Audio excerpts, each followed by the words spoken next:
احمد فراز اور دلیپ کمار کی ملاقات دلیپ کمار سے کیا بھول ہو گئی تھی؟ اردو ادب کا ایک بڑا نام احمد فراز کی شاعری ایک ایسے سفر کی یاد دلاتی ہے جس میں اونچے اونچے پربتوں کے درمیان سرسبز و شاداب وادیاں ہیں، ٹھنڈے میٹھے چشمے ہیں، چشموں سے پھوٹتی آبشاریں ہیں، شفاف جھیلوں میں اترتے چاند کی جھلمل ہے، اور ایبٹ آباد کی شملہ پہاڑی کے دامن میں کسی گڈریے کی بانسری سے نکلتی مدھر تانے ہیں، اور ایک رقص بسمل ہے جس نے محبت کرنے والے ہر دل کو پری خانہ بنا رکھا ہے، جہاں ہر صورت ایک مورت ہے اور ہر شکل سے سسی پنو، ہیر رانجھے اور شیریں فرہاد کی شبیہیں ابھرتی ہیں۔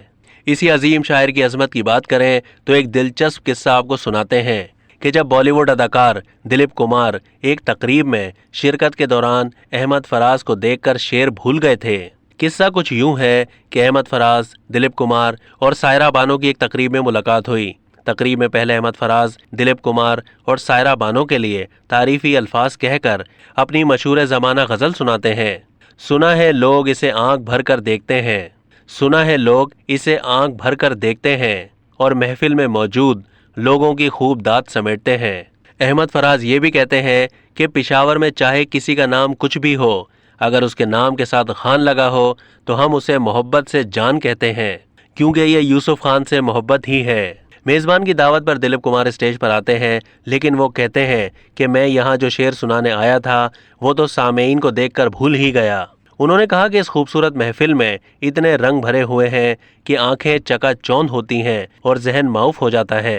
محفل کے حوالے سے وہ کہتے ہیں کہ شاعرانہ لحاظ سے دیکھا جائے تو محفل میں بڑی خوبصورت کیفیات ہیں، اور میری یہ باتیں سن کر احمد فراز دل ہی دل میں مسکرا بھی رہے ہیں۔